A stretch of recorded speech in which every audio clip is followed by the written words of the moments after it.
જય સ્વામિનારાયણ, આપ સૌનું સ્વાગત છે મારી યુટ્યુબ ચેનલ સત્સંગ સભામાં। તો આજે આપણે ફરીવાર પૂજ્ય જનમંગલ સ્વામીનું ખૂબ સરસ પ્રવચન સાંભળશું અને આજના આ પ્રવચનમાં આપણે સમજણથી સમાધાન કઈ રીતે કરવું એના વિશે વિસ્તૃતથી સમજશું કે ઘણા બધા આપણા રોજિંદા પ્રશ્નો એવા હોય છે કે ક્યાંક ને ક્યાંક આપણે થોડી ઉતાવળ કરીએ અથવા ગુસ્સો કરીએ છીએ, જેના લીધેથી આપણું કામ બગડે છે, આપણા ઘર પરિવારમાં પણ એકતા તૂટતી જાય છે। સામેવાળાનો હેતુ આપણું ખરાબ કરવાનો હોતો નથી, પરંતુ આપણી એક સમજણ ગેરસમજ જે છે એના લીધે એ પ્રશ્ન ઊભો થાય છે।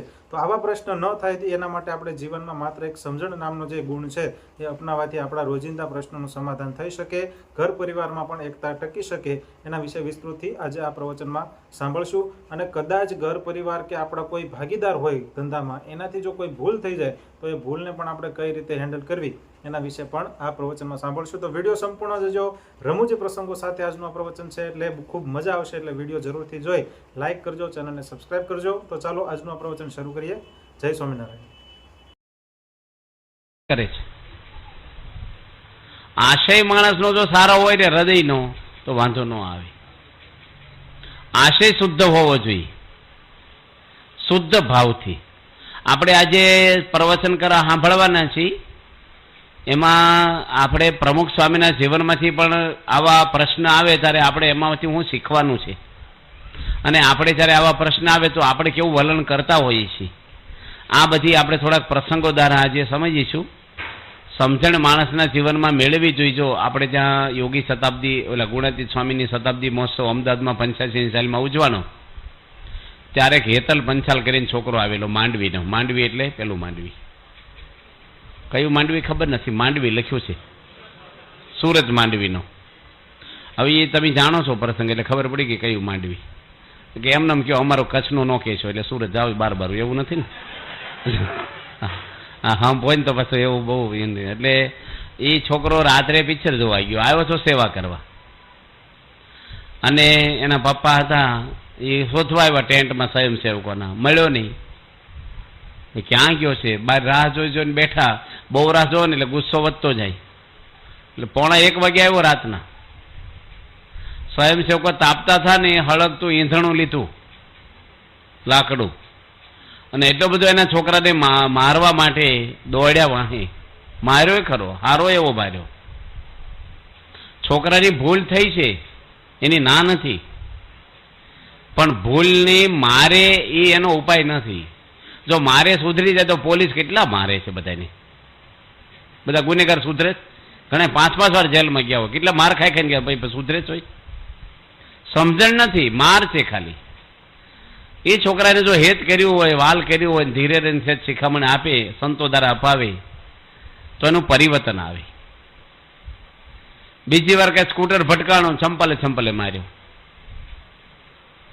પણ ઘર સભા શરૂ કરીને પછી એને કંઈક ભૂલ થઈ ને તો કાંઈ કર્યું નહીં, આ સમજણ આવી ગઈ એને। આજે તમે ઘણા ઉપર હાથ ઉપાડ્યા હશે, કોઈ પણ પ્રશ્ન બને ને એ વખતે આપણે અદલા બદલી કરી નાખવાની, એની જગ્યાએ હું છું, મારી જગ્યાએ આ હોય તો શું થાય? કામની અદલા બદલી કરતા હોય છે। ફેમિલી કર્યું, એને ઘરવાળે કીધું કે હવે પૈસા કમાવા શું હવે ફોન ઉપર ઓફિસમાં બેસીને શું કરવાનું તમારે? આ તો લુગડા ધોવાના, વાસણ ઉટકવાના, કચરા પોતા કરવાના, છોકરાને હમાનમાં કરવાના, કેટલી પીઝણ આજુબાજુનું બધું હગાવા લાવે, ચા મૂકો, ઢીકડું કરો, આમાં શું તમારે કરો? નહીં, અદલા બદલા કર્યા કામના, કે તું ઓફિસે જા, હું રસોડું સંભાળું। અઠવાડિયામાં થાકી ગયા પેલા ભાઈ, કે આ તો ફાવે જ નહીં, કે પેલી બાઈ થાકી ગઈ, આ તો આંગળીયાવાળા દગો કરે, આળા ગાળું દઈ જાય, કોક નોકર ભાગી જાય ઓફિસમાં, આ તો સરકારના કેટલા ટેક્સ બધા ચોપડા લખવાના, બીજું ત્રીજું, આ તો ટેન્શન વાળું જીવન છે ઓફિસમાં। તો એકાબીજાનું સમજાઈ ગયું। એટલે એક ભાઈની ઘરવાળી બેરી હતી, એટલે એ ડૉક્ટરને કીધું કે મારી પત્ની બેરી છે, કે તો ડૉક્ટર કે કેટલા ટકા બેરી છે? તો કે દવાખાને આવવાની ના પાડે છે, હું બેરી નથી, પણ છે બેરી, પાછી આવતી નથી। તો કે હું દવા કેવી રીતે આપું? તમે એક કામ કરો, 20 ફૂટથી એકવાર એને બૂમ પાડજો, પ્રશ્ન પૂછજો એને જવાબ આપશે, પછી 15 ફૂટથી કહેજો, એટલે કેટલી બેરી ખબર પડે, પછી 5 ફૂટથી કહેજો, પછી કાનમાં બૂમ પાડજો, એટલે એના બેરિયાના ટકા આપણે ખબર પડે કેટલા ટકા હશે એમ। તે પેલા એ રીતે કર્યું ને પછી 6થી વાર કાનમાં જઈને બૂમ પાડી, પેલી કે 4 વાર તો બોલી પણ તમે બેરા મુવાથી, કે એટલે બેરો ભાઈ હતો. પેલી જવાબ આપે પણ પેલો સાંભળે નહીં, તો બૂમો પડ્યા કરે કે બોલતી નથી. ભાઈ એ બોલે પણ તું સાંભળતો નથી. એટલે ઘણી વાર કેવું હોય, ગેરસમજ હોય છે. દુઃખનું કારણ શું હોય? ગેરસમજ હોય. ગેરસમજ એટલે સમજણ સાચી નથી, અને ગેરસમજ કહેવાય. સાચી સમજણ માણસને આવી જાય ને જીવનની અંદર, અમુક ઉંમર પછી વળાંક લેવાનો હોય જીવનમાં, વિચારોમાં, તો શાંતિ રહે. અમુક સંજોગો જોવા પડે હામાં માણસના, અમુક ઉંમર જોવી પડે. બાળક હોય તો સમજવાનું કે હથપત્યા હોય, થોડું કંઈક કરી બતાવો એટલે દિવાલ ઉપર લખવા મળે, કંઈક નવું કંઈક હાથમાં આવે ખોલવા મળે બધું. પછી બંધ કરતા ન આપણે ખોલી નાખે એકવાર. એને જિજ્ઞાસા બહુ હોય અને થોડો ચંચળ હોય. યુવાન હોય તો એને એમ કે હું કંઈક છું, બાઇક ફાસ્ટ હાંકે, મોટો મોબાઈલ જોઈએ, પાછા દાડામાં 2 વાર કપડાં બદલે, આગો પાછો થાય, દેખાવ કરે, અમથો કરે, કાંઈ ન કરે તો કરતો કાંઈ ન હોય પાછું. એટલે એ વખતે સમજી રાખવાનું કે આને ચડતું લોહી છે ને ઉંમર છે થોડીક. એટલે એ થોડો ટાઈમ ગમે તેટલી શીખામણ આપશો ને, એનો પીડિયર એને ઠોકર નહીં વાગે ને ક્યાં સુધી એને થોડુંક વાર લાગશે ને વળાંક. એ વખતે તમે વળાંક લેવા જાઓ ને તો તમે ભટકાઈ જાઓ. ફાસ માણા હોય ને, આડા ઉભા રહે શું થાય, આપણે પાડી દે. એ થોડી ધીરજ રાખવાની, શાંતિ રાખવાની, કરવા દો. અમારે એક સાધુની ભૂલ થઈ હતી બોચાસનમાં, થોડું નુકસાન થયું. ત્યાગલો સ્વામીને મેં વાત કરી, કોઠારી હતા. ત્યાગલો સ્વામી કે જો ભૂલ થાય, નુકસાન થાય, 1-2 વાર ભૂલ થાય એટલે પછી એમ કરતાં કરતાં શીખી જશે કે છે. સાયકલ શીખે તો 2 વાર પડે ખરા, પાછા આવડી જાય. પણ તું સાયકલ શીખી છે નકર પડી જ જાય તો એને કોઈ હાંકતા જ નહીં આવડે. એટલે થોડુંક માણસના કોઈના ઘરમાં કોઈને એવું નથી. દ્રૌપદીજી હતા, એ પૈણા થયા અર્જુન જોડે, વરમાળા અર્જુને પહેરાવી હતી. અને ઘરે આવ્યા તો કુંતા માતે એને કીધું કે અમે એક વસ્તુ લઈને આવ્યા છો. કુંતા માતે શું કીધું, 5 ભાઈ હરખા ભાગે લઈ લેજો. એટલે 5ની પતિ, એને 5 પતિ થયા. હવે દ્રૌપદી તો યજ્ઞના કુંડમાંથી ઉત્પન્ન થઈને રાજાની છોકરી હતી. હવે એમ કે 5 પતિ હું નો સ્વીકારું, હું તો અર્જુનને પરણી છું. આ બધા ભીમને બધા મારે કંઈ લેવા દેવા નહીં કોઈની જોડે, તો હાલે. અને કોઈ દેવું હોય સ્વીકારી લીધું. અમુક સ્વીકારી જ લેવાનું હોય. ડાયાબિટીસ છો, સ્વીકારી લો. ખાવા બેસો તો તમે કારેલાનું શાક ખાવ છો તો તમને દુઃખ થાય છે કંઈ? સ્વીકારી લીધું, કારેલા કડવા જ હોય. પણ કચુંબરમાં જો કાકડીનો ટુકડો કડવો આવી ગયો હોય ને તો આ બને, હાલ કાકડી કરે આમ તેમ, તો પેલું સ્વીકારી લીધું છે, આ નથી સ્વીકાર્યું. ચપ્પા હોય ને એ કાકડી કાપે, કેરી કાપે, પછી બીજું શું કાપે, શું સફરજન કાપે, ઘણું કાપે. એ ચપ્પાને એવું હોય કે મારે કારેલા ન કાપવાનું, કેરી જ કાપવું, એ જે હોય કાપે. ટપાલી હોય ને એવું મણિયા ડરે આપે કે મરણની ટપાલ આપે કે લગ્નની કંકોત્રી આપે. ટપાલીને કંઈ હોય નાખીને જતા રહે. એમ આપણે અમુક ટપાલી જેવા જ થઈ જવાનું, જે આવે સ્વીકારી લેવાનું, હરકશોક જ નહીં કાંઈ. અમુક સ્વીકારી લેવાનું, નકર દુઃખી જ થઈશું, આખી જિંદગી દુઃખી રહેશું. ઘરમાં દીકરાની પત્ની આવ્યા છે તો એનું લેવલ જોવું પડે, એની હાહુને, એનો ઉછેર કેવો છે, એના મા બાપનું લેવલ શું છે, ત્યાં પૈસા ટકે, વ્યવહારે, બીજી ત્રીજી રીતે એનું એજ્યુકેશન કેવું છે. આપણા ઘરમાં નવી સેટ કરવાની છે છોકરીને તો હેતથી સેટ થાય. ટોક કરશો તો તમારી એલર્જી થશે. અને આજે બધા બૈરાના હવાલે છે તો નોખા થઈ જશે, તો ડોહાડોશી એકલા થઈ જશે. તો અમુક રાખતા આવડવું પડે. છોકરીને જોવું પડે, મારા મા બાપ છે ગઢા ઘરે, આ મારા મા બાપ જ છે, હવે એને સ્વીકારી લેવા પડે. અમુક તમે નહીં સ્વીકારો તો દુઃખી થશું આપણે. પ્રમુખ સ્વામી મહારાજ છે એની બધું સ્વીકારી લીધેલું છે. કોઈ દે કોઈની જોડે ઝઘડો નથી છો, ડખો નથી છો, કોઈની નેગેટિવ વાત નથી કરી, કોઈ મન દુઃખ નહીં, ટેન્શન નહીં. અને આવડી મોટી BAPS સંસ્થા ઊભી કરી દીધી 40 વર્ષમાં. એ કેટલું ગળી ગયા છે સાચું ખોટું. તો આપણું અમુક તો સહન કરીને તો જ મજા આવે, નકર પછી ડખા થાય, ઝઘડા થાય, બધાને ઘરે થાય. સ્વામી ગામમાં ગયા હતા ને, પાયો ખોટતા થાય કે ભાઈ, તો 2 ભાઈને ડખા થઈ ગયા. કોદાળીને સામે તીકમ લઈને આવી ગયા, માથા ફોડી નાખે. બાપા ધૂળના ઢગલા પર બેસી અને 1.5 કલાક સમજાવ્યા. સ્વામી માફી માગે એક ભાઈની, બાપાને ક્યાં ના રહેવું, એને ક્યાં હગા છે. પછી ભાઈ 2 રડી પડ્યા, બાપાના ખોળે માથું મૂકી કે સ્વામી તમે નો આવ્યા જ ન, એક ભાઈ ઓછો થઈ ગયો હોત ને, એક જેલમાં ગયો હોત, અને પાય આમ પડ્યા રહે તમારે. તો સ્વામી એને શું આપ્યું? પૈસા નથી આપ્યા, સમજણ આપી. તમે આજે શિબિરમાં આવ્યા છો તો તમે શું લઈ જશો શિબિરમાંથી? સમજણ લઈ જાઓ તો. નગર આપણે કહેવાય મંજીનું કાંઈ લેવાય નહીં, આપણે ધર્માદાનું લેવાય કઈ? આપણે ભગવાને જે આપ્યું એ બરાબર છે. સંતો તો આપે પણ આપણે સમજવું જોઈએ ને. પણ થોડીક સમજણ જો લઈ જાય ઘરે આપણે તો ઘરના કામમાં લાગે. આમાં કઈ વાંધો નહીં લઈ જવામાં, બીજું ના લઈ જવું આપણે, પણ આ તો લઈ જવાય. તો આપણે જો વાલી ને સુગ્રીવ હતા, સગ્ગા બે ભાઈ હતા, રામાયણમાં આવે છે. તમે જાણો છો ને, બધું જોયું હશે. ગેરસમજ જ હતી ને. સુગ્રીવ હતો, એને એની ઘરવાળી વાલી લઈ લીધી, એને કાઢી મૂક્યો લાત મારીને. એમાં ગેરસમજ જ હતી કે નહોતી? કે ભાઈ વાલીને પાછળ પેલો દાનવ પડેલો, બેનું યુદ્ધ થયું. વાલી કીધું કે અઠવાડિયા સુધી હું બહાર ન આવું તો તારે સમજી જાવ હું મરી ગયો. અને એક મહિનો ઉભો રહ્યો એટલે સુગ્રીવ, અને લોહીનું બહાર રેલો આવ્યો, શીશુ સંભળાય, એને ખબર મારો ભાઈ મરી ગયો છે. અઠવાડિયા જગ્યાએ મહિનો થઈ ગયો, હજી આવ્યો નહીં. એટલે જો રાક્ષસ મારા ભાઈને મારીને બહાર આવશે તો મને મારી નાખશે. એટલે ગુફા આડો મોટો પાથર મૂકી દીધો, બહાર નીકળી ન શકે. માર્યો તો રાક્ષસ ને વાલી બહાર આવ્યો કે મારો ભાઈ જો કેવો છે, મને આડો પાણો મૂકે, પોતે રાજગાદી બેસી ગયો. આમાંથી એને ડખા થયા અને કેવા પરિણામ આવ્યા. રામાયણનો પ્રસંગ યુગો પહેલાનો છે. પ્રસંગ તો રામના ભગવાનના ઘરમાં દુઃખ આવ્યા છે, પણ કઈ કઈ માટે રામ વાંકું બોલ્યા નથી. સીતા માતાને મનમાં એવું દાઢમાં રાખી નથી કે આ કઈ કઈ ખોટી છે. જનક રાજા પણ સીતાનું ઉપાણું લઈને આવ્યા નથી કે ભાઈ મારી દીકરીને જંગલમાં મોકલો, મારા જમાઈને. કાંઈ નહીં, સ્વીકારી લીધું. અયોધ્યામાં આવ્યા પછી જંગલમાં મોકલ્યા સીતા માતાને, તોય સ્વીકારી લીધું. કાંઈ નહીં. એવું નહીં ભાઈ હાલો મારી દીકરીને જમાઈને આપ તમે હું આમ તેમ. આ તો દીકરી વળાવે શું કે કોઈથી દબાઈશ નહીં, એવું હોય તો ફોન કરી દેજે. એવું હોય એટલે કેવું હોય. હવે આ તમે સોફા સેટ આપો, વાસણના સેટ આપો, ટીવી સેટ આપો, લગ્નમાં છોકરીને સમજણનો સેટ આપો. સમજણનો સેટ હોય ને એનાથી સુખી થશે.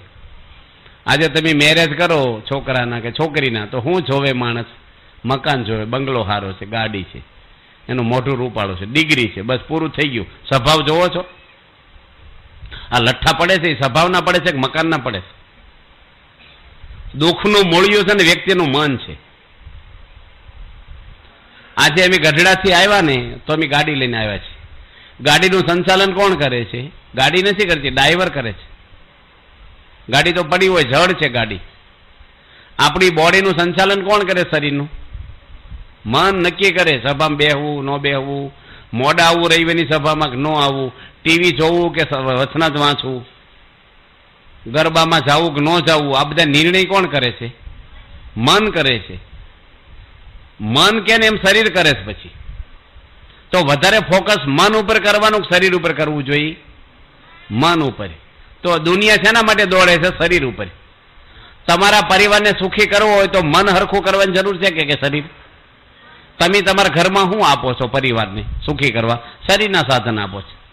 વોશિંગ મશીન લાવી દીધું, ભાઈ હવે તો શાંતિને તમારે ક્યાં લુગડા ધોવાના જાતે છે.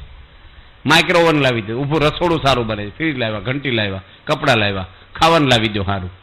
પછી ઘરમાં શું બોલે? હવે તમારે શું ખોટે છે? ભાઈ આથી કોઈ દુઃખી નથી. દુઃખ છે ને મનના છે. તમારું જીવન ગડબડ્યું હોય ને એને ખૂંચે, એનું હોય તો તમને ખૂંચે. એક છોકરો હતો ને, એના પપ્પાને કે 50 રૂપિયા આપો, 50 રૂપિયા આપો. એના પપ્પા કે હમણાં જ 20 રૂપિયા આપ્યા હતા 2 દાડા પહેલા, રોજ રોજ પૈસામાં કે નહીં મળે. એ કે આપો. એના પપ્પા કે નહીં મળે. આપો નકર મારી મમ્મી દૂધવાળા જોડે હું વાતો કરે છે ને હું તમને ક્યારેય નહીં કહું. એટલે પેલા ભાઈ છે ને 100 રૂપિયા આપ્યા. જો 50 નહોતો આપતો પણ કેટલા આપ્યા? 100. અને રૂમમાં લઈ ગયો, બાણું બંધ કર્યું ને એટલી વાલ કર્યું ને કે બીજા 100 કાલે આપીશ. તો કે શું કે છે? છોકરાએ 100 રૂપિયા ખિસ્સા મૂકી દીધા. પછી શું કીધું? મારી મમ્મી શું કે ખબર કે જો પાણીવાળું દૂધ લાવીશ ને તો તારું દૂધ બંધ કરી દેશે. જો ગેરસમજ હતી કે નહીં? હા સાચી ગેરસમજ હતી ને. હું કે છે એમ 100 રૂપિયા આપ્યા. એટલે માણસની ઘણી વાર છે ને કોઈનો આશય ખરાબ, કોઈના ઘરમાં કોઈ બગાડવા આવ્યું છે, પણ માણસની ગેરસમજ હોય એટલે દુઃખ થાય. દુઃખ તો દરેકને. દીકરીઓ દેવીને સહેલી છે તમારા દીકરા દીકરીઓને ડોક્ટર બનાવવા, એન્જિનિયર બનાવવા. એ હાવ હેલું નથી, પણ તોય ઘણાય બનાવે છે. પણ સંસ્કારો દેવા ને સારા, એ પૈસાથી નહીં દેવાય, એ બુદ્ધિથી નહીં દેવાય, એ વિચારોથી નહીં દેવાય, એ વર્તનથી દેવા પડશે. વર્તન જ જીવન જ જીવવું પડે, ઓગળી જ જવું પડે, નમી જ દેવું પડે. તમારે આખા મહાભારતનો સાર તમારે એક શબ્દ બોલવાનો તો સહન કરો, જે પાંડવોએ કર્યું છે. સહન જ કરવાનું. એના 5 પતિઓ બેઠા છે, ભીમ કેવો, અર્જુન કેવા, અને એની સામે પોતાની પત્નીના કપડા ખેંચેની નજર સામે એ કેટલું એને લાગ્યું હશે.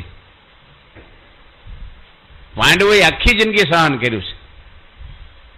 દ્રૌપદીના કપડા ખેંચી નાખ્યા, એના 5 દીકરાને મારી નાખ્યા, તો અસ્વસ્થા મને મારવા ગયા, દ્રૌપદી ના પડે કે એને મારશો નહીં, મારા દીકરા મને વાલા હતા ને એની માને આ વાલો હશે. જો સહન, બધાને સહન કરવાનું. પછી સહન કરવાનું એક વસ્તુ નથી આવતી, બધું સહન કરવાનું. સમજણ એટલે કઈ એવું નથી, જ્ઞાન એટલે કઈ કોટેશન બોલવા મળવા ભાગવતના ઉપનિષદના શ્લોકો, એમ નહીં. સમજણ એટલે આ જ સમજણ, પ્રેક્ટિકલ આપણા કામમાં લાગે એ સમજણ સાચી આપણે માટે. જીવનની અંદર આપણે સાચી સમજણ આવે એ આપણે કંઈક, કાકા ત્યાં પેરિસમાં રહે છે, ડૉક્ટર સ્વામી અમને પ્રસંગ કીધો હમણાં. હવે એનો દીકરો એટલો બધો મોટું ભણેલો છે અમેરિકામાં ડૉક્ટરનું, અને કાકા અમેરિકા ગયા છે ને ધંધા માટે કંઈક, દીકરાને ઘરે જ અમેરિકા ગયો છું. બાણું ખોલે, બેલ માર્યો, છોકરાએ શું કીધું, બાણામાં ઊભા અંદર આવવા ન દીધા, તમે અમને શું આપ્યું છે ત્યાં આવો છે કે. એના હગા બાપને કીધું અહીં આવવું નહીં તમારે, તમે શું આપ્યું છે અમને, નીકળી જાઓ. બાણું બંધ કરી દીધું, અંદર પહેવાને જે હગા બાપને. હવે તને કાંઈ આપ્યું નથી, પણ તને 25 વર્ષ ભણાવ્યો નથી, તું જન્મથી કમાવા મળ્યો છો. એ કાકાને કેટલો આઘાત લાગી ગયો. કાકા પણ એટલું ભણેલા, જો એજ્યુકેશન કામ ન લાગ્યું, સંતોની આગળ રડી પડ્યા છે. એટલે દરેકને માણસને તમે ભણતર આપો કે બીજું આપો, ગમે ત્યારે પ્રશ્ન તો નાના મોટા આવે ને આવે જ. એક ભાઈની ઘરવાળી જોડે વાંધો પડેલો નહીં, પછી 6 મહિને બધા હગાવાલે સમજાયો કે તું લઈ આવી. પેલા કે ભાઈ તમે લેવા આવો તો આવે, આ કે ના મૂકવા આવો, હું લેવા ન આવું. આ વટ હોય છે માણસને. સદાય પેલો પછી નમી દીધું ને ગાડી લઈને ગયો, 4 વ્હીલ ગાડી લઈને. એની ઘરવાળી સામાન મૂકી દીધો ગાડીમાં, બેગું મુકાઈ ગઈ, બધા વળાવા આવ્યા, અને એની ઘરવાળી શું બોલી, આવું પડ્યું ને લેવા, નહોતું આવું ને. પેલો ગાડી લઈને ભાગી ગયો, પાછો એનો ડખો રહ્યો, બોલીને બગાડ્યું ને. આ રાજકોટની અંદર એક કાકાને 2 ફેક્ટરીઓ છે શેઠને, આ પેપરમાં આર્ટિકલ આવેલો છે એનો, અને એના 2 દીકરાને એક મોટી ફેક્ટરી આપી રાજકોટમાં. 50 લાખ રૂપિયા બેંક બેલેન્સ આપ્યું, 4 વ્હીલ ગાડી આપી, એક બંગલો આપ્યો, એટલો પૈસો આપ્યો. પણ 10 બાય 12 ની એક નાની ઓફિસ, ધર્મેન્દ્ર રોડ ઉપર એ કાકાની ઓફિસ રાજકોટ. એ કાકાએ વેચી નહીં કે આમાં શું હવે મોટું આપી દીધું ને ઓફિસ ભલે રહી. કાકા બેસતા ત્યાં. એ કાકા જયારે ધામમાં ગયા ને ઓફિસ માટે 2 ભાઈ ડખો કર્યો, પેલો કે હું લઉં ને પેલો કે હું લઉં. એમાંથી એવા ઝઘડ્યા તે કોર્ટે ચડ્યા, અને 4 કોર્ટો સુપ્રીમ સુધી ગયા. સુપ્રીમમાં એક મુદત તમે કરો ને 3 લાખ રૂપિયા જેઠે ખર્ચો ન થાય, વધારે વધારે 10 લાખ થાય એક મુદતના. સુપ્રીમમાં ગમે તે માણસની તાકાત નથી ને જઈ શકે.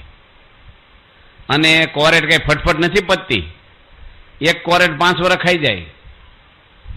એટલા વર્ષો સુધી કેસ લડ્યા. એક ભાઈને 45 લાખનો ખર્ચો છો ને એકને 40 લાખનો છો કેસમાં. અને સુપ્રીમે આજે જ કર્યો કે ઓફિસની હરાજી કરી નાખો અને 2 ભાઈને અડધા પૈસા આપી દો. 3.5 લાખની ઓફિસની હરાજીમાં આવ્યા, પોણા 2 લાખ આપ્યા બેયને, અને 40-45 લાખ રૂપિયા કોર્ટમાં નાખ્યા. એની કરતા એક ભાઈ સમજી ગયા હોત તો નથી ભાઈઓ એમ થતું. હવે રામાયણમાં રામચંદ્ર ભગવાનના માટે લક્ષ્મણજી સમર્પણ થઈ ગયા, અને આપણે ભાઈ માટે ઈર્ષા હોય. ક્યાંથી આનંદ આવે આપણને? ભાઈઓ માટે ઈર્ષા, મા બાપ માટે કેટલાય માટે. બાપા પોતે લંડન હતા ને બધા કિશોરો ઊભા હતા. પ્રમુખ સ્વામી મહારાજ પોતે શું કીધું, શું વાતો કરો છો, લગ્નની વાતો કરી છે. બાપા ઊભા રહી ગયા, પૂજા કરવા જતા હતા. સ્વામી કે બધા ઊભા સાંભળો, સમજી રાખજો, લખી રાખજો. બાપા કે લગ્ન કરો ને લાકડા ભેગા ન થાવ ક્યાં સુધી નોખા પડવાનું નહીં. છૂટાછેડાનો વાત આવી ન જોઈએ, કોઈને મન દુઃખ નહીં કરવાનું. પછી સ્વીકારી લેવાનું જે હોય, સ્વભાવ પરકો છે કે દેખાવ જે હોય બધું સ્વીકારી લેવાનું. પછી તો લગ્ન કરજો. સ્વામી એકદમ આમ કડક થઈને કીધું. આજે કેટલું સમાજની અંદર આ બધા પ્રશ્ન નાના મોટા આવ્યા જ કરે છે. આજે તમે ગ્રસ્ત બધા ટેન્શનમાં છો. આપણા ઘરે કેટલું બધું હતું, પહેલા કાંઈ નહોતું, અત્યારે કેટલું છે, સગવડ કેટલી છે, ખાવાની, રહેવાની, કપડાની, પણ છતાંય દુઃખી છે કે નહીં? એ દુઃખનું મૂળિયું શું છે? આ છે. બાપા રાજકોટમાં હતા, બાપા કે બધા ડ્રાઈવરોને બોક્સ આપ્યા આવો, ફૂડ પેકેટ વેચે ને પાર્કિંગમાં. સ્વામી છે ને નાના નાના માણસોને, જ્ઞાની જેલસિંહને મળ્યા, રાષ્ટ્રપતિને, તરત બાપા એના ચોકીદાર કરી ઉભા રહી ગયા, એના ખંભે હાથ દીધો. સ્વામી કે વ્યસન નથી ને તને કાંઈ? રાષ્ટ્રપતિ વળાવા આવ્યા છો, ભેગા છે, તોય પટ્ટાવાળાને મળ્યા, દીકરાને ભણાવજો, સારા સંસ્કાર આપજો, વ્યસન ના કરીશ. એટલા પ્રેમથી રાષ્ટ્રપતિને જે ભાવથી મળે ને એટલા પ્રેમથી ચોકીદારને મળે છે. આપણે ઘણી વાર બહુ મોટા મહેમાન આવે ને ભાઈ, ઘરમાં ધડફડકી દેખી નાના ગણી જ નહીં ભાઈ. મહેમાન તો કાલે ભાગી જશે, તમારી જિંદગી આ લોકોને ભેગી જ ગાળવાની છે. અને તમે કંઈક લેવા જાઓ તો આપણે ભાવતું લાવી કે ઘરના ભાવે લઈ લાવી, ફ્રૂટ હોય કે શાક હોય, શું લાવે માણસ? પોતાને ભાવતું લાવે કે નહીં? કોઈને વિચાર આવે ઘરના ના શું ભાવે? પ્રમુખ સ્વામી ક્યારે એવું વિચાર્યું નથી. સ્વામી દરેક માટે વિચારે છે, દરેકને હું ગમે. અમારે ગીતેશ કરીને છોકરો લંડન હતો ને, બાપા રાત્રે 11:30 હુતા હુતા કે ઉતારો કોને ઘરે આપ્યો છે? ડાયા કાકાનો છોકરો લોખંડવાળો મહેસાણા, તે કે ડાળિયા કાકાને ઘરે. બાપા કે એ કાકા તો આખો દાડો કથા વાર્તા કરે, એની ઉંમર 70 વર્ષ, છોકરો છે 25 વર્ષનો. એ સેટ જ ન થાય, એને ફરવા જ નહીં લઈ જાય, એ નકરું વચન જ સમજાવ્યા કરે છે કાકા. આ 25 વર્ષનો છોકરો એને હિતેશ કોન્ટેક્ટને ઘરે ઉતાર આપે ને ફરવા લઈ જાય, કંઈક વિચાર એને ટેલી થાય. સ્વામી જો હુતા હુતા કેવા વિચારો, કેટલા ઊંચા વિચાર કહેવાયા. એકાબીજીને સમજી શકે ને માણસ તો વાંધો ના આવે, પણ જો ન સમજે ને, બાપા પોતે પધરામણી જાય તો પોતાના ગાતરિયામાં તલ ને મોરસ બાંધી લાવે અને ગાડી હાથે કાકાને ઉભા રાખ્યો ને એને આપે, અહીં ખોલીને આપે, ગાંઠ વાળી દે. તલ મોરસ પધરામણીમાં પેલા તલ મોરસ ધરાવે, સ્વામી મુઠ્ઠી ભરીને બાંધી દે. એવું ન કે તમે લઈ લો ને આપી દેજો, પોતે જ લે, એટલે ભાવથી આપે. કલકત્તામાં એક હરિભગત ગામડાના ખેડૂત હતા. 4 વાગે બાપા કે ચા મૂકવાના માટે, અમને ચાની ટેવ છે. બધા સંતો ભેગા ફરતા હતા અને એક ઘૂંટડો ભર્યો ને બાપાને ખબર પડી ગઈ એના મોઢા પર. સ્વામી કે આ કાઠિયાવાડી કાકા છે, એને ગળી ચા જોઈ. આ શેઠિયાઓ બધા મોળી પીવે થોડી, એટલે મોરસ લાવો થોડીક, અને મોઢા એક ઘૂંટડો ભર્યો ને ખબર પડી ગઈ બાપાને. અને એક સાધુ લાવ્યા ને, કાગળમાં લાવ્યા ને થોડીક ચમચી રેડીને જતા રહ્યા. સ્વામી ગરમ ચા, એઠી ચામાં પ્રમુખ સ્વામી જાતે પોતાની આંગળી નાખીને હલાવી. કેટલી ગરમ ચા હોય ને એઠી ચા. સ્વામી કેલો ઓગળી ગયા, હવે પીવો. એ કાકા ભૂલે કહ્યું છે પ્રમુખ સ્વામીને, તમે બેંકમાં મૂક્યું હોય ને તો વાપરી શકો, તમે પરિવારને ક્યારે વઢી શકો, શિખામણ આપી શકો, પ્રેમ આપ્યો હોય તો. ઘણે તો વઢવાનો જ કોન્ટ્રાક્ટ રાખીએ, બસ ભૂલ થાય જ લેવાનો હોય, કેમેરો તૈયાર જ હોય એનો, જમા પાછું હોય જ નહીં, માઇનસમાં હોય બધું. થોડું માણસને સમય ફાળવવો, અનુકૂળ થવું, ગમે તેવા દીકરા દીકરી હોય, પત્ની હોય, છોકરાની હોય, પત્ની હોય, એને સહન કરો, નમી દો, અને ઘર ફાંપી દો ને. એને જે ખરીદવો બધું હસતા મોઢે સ્વીકારી લો, તમે જે કરો તમારે જે કરવું હોય, પૂછવા આવે તોય ન કહેવું, તમે કરો બરાબર, તમે સરસ જ કરો છો. તો કેટલા રાજી થાય, તમને આછળીમાં રાખે આમ. પણ પછી નાકાબંધી કર્યા કરો ને શેરીના નાકે બેસીને પછી નિંદા કરા કરો. છોકરાને બહુ ઉડાવ છે, હાવ મોડી ઉઠે એક તો, અને એટલું હતું તો આ નવું નવું લઈ આવે, કેમના પૈસા આવે એને શું ખબર. હવે શેરીવાળા પાસે ત્યાં વાલા થવા જતા જ હોય. લોકો છે ને તમારા પ્રશ્ન સોલ્વ કરવામાં રસ નથી, પ્રશ્ન જાણવામાં રસ છે. અને એ બધી વાતો ભરાય એટલે પછી તમારા માટે હેત રહે. એ એના મા બાપને વાતો ન કરે, અને પછી તમે એ વેવાઈના જાઓ તો તમને જે આપે ચીરો ભજીયા શ્રીખંડ, એ ભાવથી આપે, આપે તો ખરા જ, વધારે દુઃખી ન કરો એટલે, પણ ભાવ રહે ને. જીવનની અંદર આપણે દરેકના લેવલથી જો સમજી શકીએ તો વાંધો ન આવે. પ્રમુખ સ્વામી યોગી મહારાજ હતા, સુરેન્દ્રનગરમાં રેલવેમાં નીકળ્યા એ વખતે જનકભાઈ દવે અહીં બહુ રહેલા, તમને ખબર હોય તો ભૂકંપમાં, આનંદ સ્વરૂપ સ્વામીના ભાઈ. એ પોતે એની મમ્મી ત્યાં રહેતા, વરિયાળીનું શરબત મોકલ્યું રેલવેમાં, યોગી બાપા નીકળવાના, શરબત પાયાવો. બાપાના ડબ્બામાં આવીને ઉભા રહ્યા, બાપા વરિયાળીનું શરબત લાવ્યો ને ભર ગરમી, ને ટ્રેનમાં બધા બહુ ગરમી લાગેલી, જમેલા નહીં હવારના બાપા. સ્વામી કે પાછલા ડબ્બામાં યુવકો બેઠા છે એને પાયાઓ પહેલા જાઓ, પછી એમ પીછું. આવો વિચાર આવે કોઈને? પેલા તમે જઈ લઈ લો પછી હું લઉં. ઘરમાં વડીલ હોય ને એને પહેલા દેવું પડે. અને યુવકો તરસ્યા હતા ને બધું શરબત પી ગયા. યુવકોને એમ કે બાપાએ પી લીધું ને વધેલું મોકલ્યું અને બધું શરબત ખલાસ થઈ ગયું.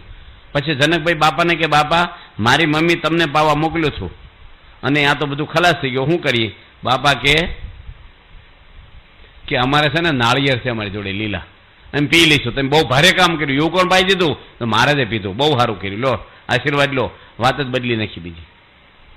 હવે ઘરમાં કંઈક સારી આઈટમ બનાવી હોય ને એ વખતે આપણે ખલાસ થઈ ગઈ હોય તો આપણે કહેવાય બહુ સારું કામ કર્યું, તમે એમ થાય.